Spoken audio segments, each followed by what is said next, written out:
Eu quero conversar com você hoje sobre uma das pessoas mais importantes da história, uma das pessoas mais emblemáticas da Bíblia, uma das pessoas mais influentes na história do povo de Deus. Um homem que aparece repentinamente como um meteoro, um homem que confronta os poderes do mal, um homem que resiste às maiores autoridades do seu tempo, trazendo da parte de Deus uma mensagem de alerta e de juízo. Refiro-me ao profeta Elias. Quero apresentar a você, neste momento, este homem que é um tipo de Moisés, no período dos profetas, também um tipo de Cristo, um homem que impactou a sua nação. Quem é este homem? A Bíblia nos informa que ele é tesbita dos moradores de Gileade. Isso retrata para nós que ele viveu nesta região da Transjordânia, hoje chamaríamos de Jordânia, essa cordilheira de montanhas de Gileade, de um local desconhecido, Tisbé. Quando você vai para o mapa, você não encontra Tisbé. Alguns acham que até mesmo esse local não pode ser claramente reconhecido. Portanto, este homem é um homem desconhecido, de uma terra desconhecida, de uma família desconhecida. Ele não vem de uma família rica, não procede de uma escola de profetas, não vem de uma família sacerdotal. Entretanto, este homem foi levantado por Deus. E levantado por Deus para confrontar sua nação, o rei, até mesmo os profetas da iniquidade, os profetas de Baal. Este Elias é boca de Deus. Ele se levanta diante do rei de Israel porque primeiro ele se prostrou diante do rei dos reis. Diz a Bíblia, lá em Tiago 5,16, que muito pode por sua eficácia a súplica do justo. E quando o Tiago vai ilustrar o que significa isso, ele faz referência a Elias. Diz que Elias era homem semelhante a nós, mas orou com instância para não chover e não choveu, orou novamente e Deus deu chuva sobre a terra. Então, no tempo oportuno de Deus, depois que a sua nação estava rendida à idolatria, passando o período mais crítico da sua história do ponto de vista político, moral e espiritual, porque desde a morte de Salomão em 931 a.C., com a divisão do reino, as 10 tribos do norte que seguiram a liderança cismática de Jeroboão I mergulharam num caudal de idolatria, de apostasia religiosa.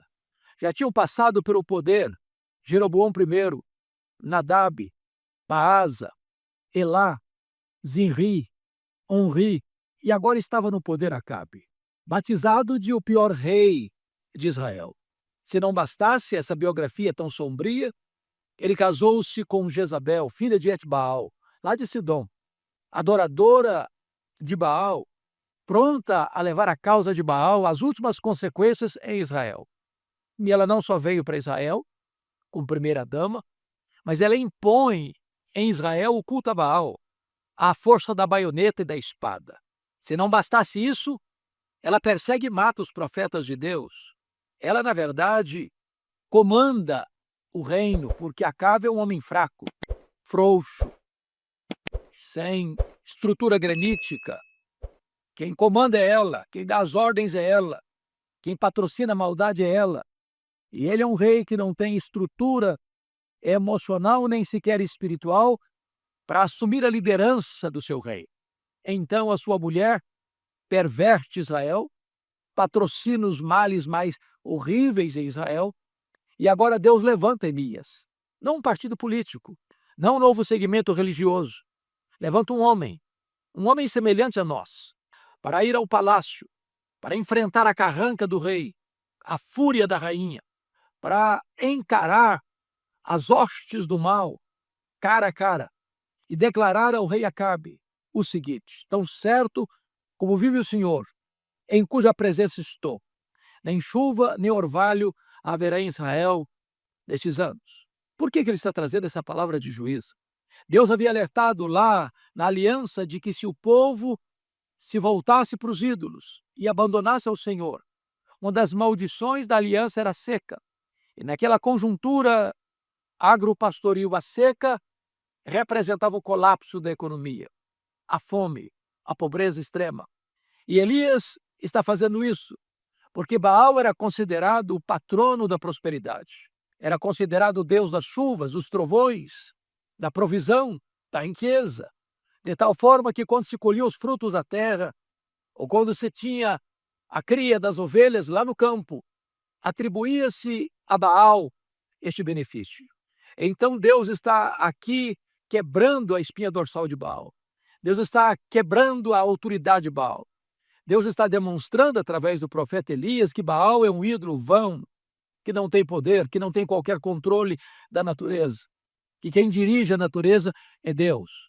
E então Elias comparece diante do rei Acabe, lá no seu palácio, para trazer esta mensagem de juízo, de condenação da idolatria, mostrando que os céus fecharão as suas comportas. Nenhuma gota de orvalho vai cair para refrescar a terra ressequida, de tal maneira que nos próximos 3 anos e meio vai prevalecer a fome, a pobreza, a miséria, e vai demonstrar para toda a nação que Baal não tem qualquer poder. Feito isso, diz a Bíblia, que Deus agora dá uma ordem para Elias para sair da presença de Acabe, do palácio, e se esconder junto à fonte de Querite, fronteira ao Jordão. Ali havia um ribeiro quase secando, um filete d'água. E Deus ordena aos corvos que levem para Elias nesse esconderijo pão e carne 2 vezes por dia. E Elias bebia da torrente. E Deus então tira o seu profeta dos holofotes, e ao tirar o seu profeta dos holofotes, Deus está tirando a sua própria palavra, porque Elias é boca de Deus. E não há certamente nenhum juízo mais severo para uma pessoa, para uma família, para uma igreja, para uma nação, do que Deus retirar-se e retirar a sua palavra. Onde não tem palavra de Deus, gera certamente aí o juízo, a condenação, a apostasia, a crise. Mas por que Deus tira Elias para um esconderijo, para o deserto? Primeiramente porque Elias haveria de ser persona non grata do reino, a pessoa mais odiada pelo rei Acabe, que o considera um perturbador de Israel e um inimigo pessoal. No capítulo 18, versículo 10 de 1 Reis, somos informados que Elias é procurado, vivo ou morto, em todo o território de Israel e nas nações vizinhas. Deus então poupa, livra, protege e esconde o seu profeta da fúria do rei Acabe. Mas mais do que isso, Deus manda o profeta Elias para o deserto, para Querite, porque ali Deus haveria de trabalhar nele antes de trabalhar através dele. O deserto não nos promove, nos humilha. O deserto não acende as luzes da ribalta, apaga as luzes. O deserto nos tira da popularidade para a solidão, da popularidade para o anonimato. Isso porque Deus é o Deus da popularidade e é o Deus do anonimato. É o Deus da multidão e é o Deus da solidão. É o Deus que tira o seu profeta do meio das luzes para enviá-lo à escuridão de um deserto, onde ele estava escondido. Isso porque Deus está mais interessado em quem nós somos do que no que nós fazemos. A vida com Deus precede trabalho para Deus. Primeiro Deus trabalha em nós, depois Deus trabalha através de nós. Mas em segundo lugar, Deus manda Elias para lá porque Elias tinha que aprender na escola do deserto, que é a escola superior do Espírito Santo, onde Deus treina os seus líderes mais importantes, como treinou Moisés, como treinou Elias, como treinou o próprio Senhor Jesus, ensinando-o a depender mais do provedor do que da provisão. E Deus, para sustentar Elias, usa os corvos, que de acordo com a lei levítica eram aves impuras e abomináveis. Deus quebra os protocolos e é necessário que o seu profeta se humilhe, porque são corvos que estão levando para ele pão e carne. E ele poderia dizer, mas isso aí eu não vou aceitar, eu não posso comer esse pão, porque os corvos são animais impuros, essa comida vai ficar impura. Deus está mostrando ao seu profeta que ele tem o controle de toda a natureza. Elias precisou depender de Deus, muito mais do que dos recursos de Deus. Então, conforme 1 Reis 17, versículo 7, aquele ribeiro que abastecia Elias seca, porque ele tinha orado para não chover e durante 3 anos e meio não chove, e a consequência da seca é que as fontes vão secando, os poços vão escoando e secando, os ribeiros vão secando, e a morte vai mostrando a sua carranca. Agora Elias não tem mais água para beber. Mas eu quero lhe dizer que quando a sua fonte seca, os mananciais de Deus continuam jorrando. Quando a sua despensa fica vazia, os mananciais de Deus, a despensa de Deus, os celeiros de Deus continuam cheios. Quando a sua fonte seca, Deus sabe onde você está, Deus sabe para onde você deve ir e Deus sabe o que você precisa fazer. Agora, então Deus, conforme 1 Reis 17:8, chega para Elias e diz: agora você vai sair daqui do esconderijo e vai para Sarepta, que pertence a Sidom, e demora-te lá um tempo, e ordenei uma mulher viúva que te dê comida. É como se Deus estivesse matriculando Elias agora no estágio mais avançado do treinamento. Ele que estivera no deserto, escondido, agora haveria de ser jogado na fornalha. A palavra sarepta significa refinar, purificar, traz a ideia de fornalha, cadinho, fogo, depurador. É como se Deus agora fosse moldar, amolecer Elias para que ele pudesse ser moldado para o projeto de Deus. É curioso que Sarepta é lugar de prova e Deus diz: você vai para lá e vai demorar lá. Nós não gostamos de demorar na prova. Queremos passar por ela com a velocidade da luz. Não queremos que esta prova demore tanto tempo, pois é isso que Deus está dizendo para você. Eu vou botar você na fornalha e esse fogo não vai deixar de arder, a não ser depois de muito tempo.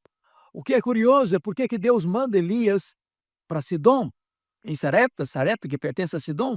Sarepta era uma vila de Sidom. O que acontece é que Sidom é a terra de Jezabel. Sidom é a sede de Etbaal, o pai de Jezabel. Sidom é o centro nevrálgico, é o quartel-general do culto a Baal. Agora Deus está tirando Elias para mandá-lo para o centro nevrálgico da adoração a Baal, onde Baal era a divindade oficial. Elias deveria encarar essa divindade pagã lá no seu território. Deus reveste seu profeta então de graça e poder. Mas é curioso, é que parece que não faz tanto sentido você afirmar que uma viúva que está pobre, sem comida em casa, com a despensa vazia, com a panela vazia, Deus dizer: olha, é essa mulher, é exatamente essa viúva que vai sustentar você. É preciso ter fé, é preciso ter confiança de que Deus está no controle disso, porque nós não andamos por lógica, nós não andamos pelo que vemos, nós andamos pela fé.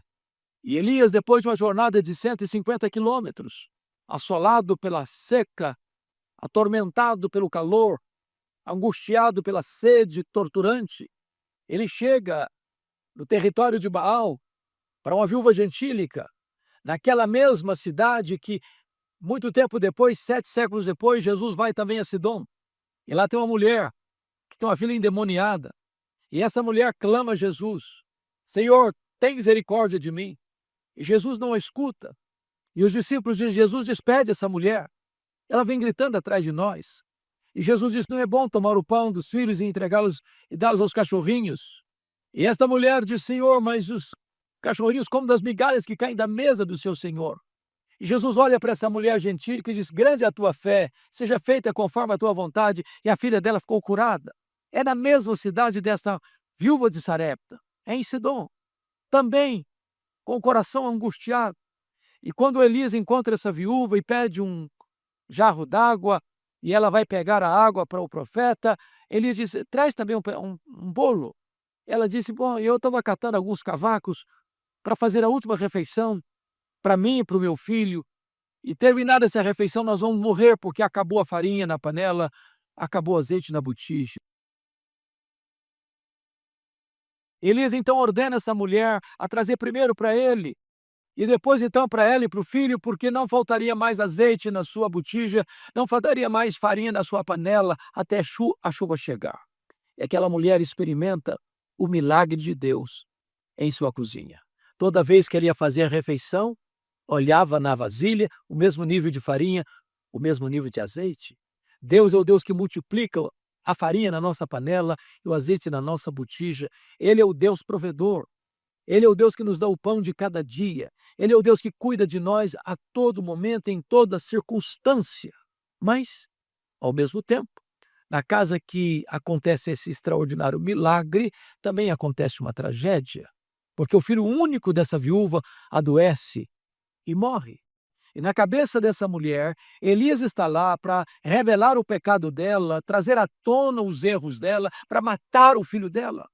E ela culpa Elias pela tragédia. Elias não se defende. Ao contrário, ele pega o menino, leva para o seu quarto, deita-o na sua cama, estende-se sobre ele e ele luta com Deus em favor do menino, clamando a Deus para retornar a alma do menino ao corpo dele, que jazia sem vida, fazendo um pedido inédito para Deus. E Deus, que é o Todo-Poderoso, que é o autor da vida, ressuscita o menino, fazendo uma obra tão extraordinária. E Elias então retorna com o filho vivo nos braços e diz para aquela mãe, aflita e angustiada: eis aí, o teu filho vive. E esta mãe, grata, feliz, diante desse milagre tão extraordinário e inédito, reconhece o valor de Elias e dá o seu testemunho. Agora eu sei que tu és homem de Deus e que a palavra do Senhor na tua boca é verdade. Penso que este é um dos títulos mais lindos, mais nobres e talvez mais raros. Homem de Deus. Agora eu sei que tu és homem de Deus. Há muitos homens com títulos, com influência, com poder nas mãos, mas parece-nos que escasseiam os homens de Deus. Mas ela diz mais: agora eu sei que a palavra do Senhor na tua boca é verdade. Porque nem todos os que proferem a palavra de Deus são boca de Deus. Alguém chega e prega a verdade, os corações permanecem endurecidos. Outro chega e prega a mesma verdade, os corações se derretem. E por quê? É porque um é boca de Deus, o outro não é. Elias é boca de Deus. Elias é um homem de oração. Ele ora para não chover e não chove. Ele ora e a farinha se multiplica na panela e o azeite na botija. Ele ora e o menino morto ressuscita. Ele ora e o fogo cai do céu. Ele ora e as torrentes voltam a descer. Ele tem intimidade com Deus, ele anda na presença de Deus, ele é boca de Deus, a palavra de Deus na sua boca é verdade. Hoje nós precisamos de novos Elias, porque vivemos também uma crise medonha, uma crise que assola os palácios, as cortes, os parlamentos, o comércio internacional, as relações internacionais. Vivemos uma crise medonha do ponto de vista da ética no trato das coisas públicas. Vivemos também uma crise de perseguição atroz, perseguição religiosa, de cristofobia mundo afora. Precisamos de novos Elias. De homens que não temam nada a não ser o pecado, que não amem ninguém mais do que o próprio Deus. Homens que sejam prontos a viver e a morrer por esta causa. Homens que não negociam a verdade, homens que não transigem com os absolutos de Deus, homens que sejam boca de Deus em nossa geração. Talvez hoje uma pergunta seria tão oportuna e necessária: onde estão os Elias de Deus? Que Deus levante novos Elias nesta geração. Que você e eu sejamos os Elias de Deus para o nosso tempo. Deus abençoe sua vida. Deus abençoe seu coração. Para sermos usados com poder, devemos primeiro permitir que Deus trabalhe em nosso caráter, muitas vezes nos conduzindo a períodos de anonimato e provação.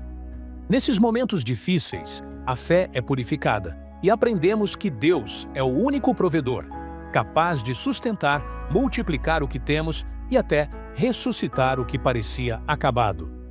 Diante da crise ética e da idolatria moderna, a mensagem é um chamado urgente para que a Igreja levante novos Elias, homens e mulheres de oração, que, com a Bíblia como verdade inegociável, não hesitem em confrontar o pecado e viver ousadamente pela causa de Cristo.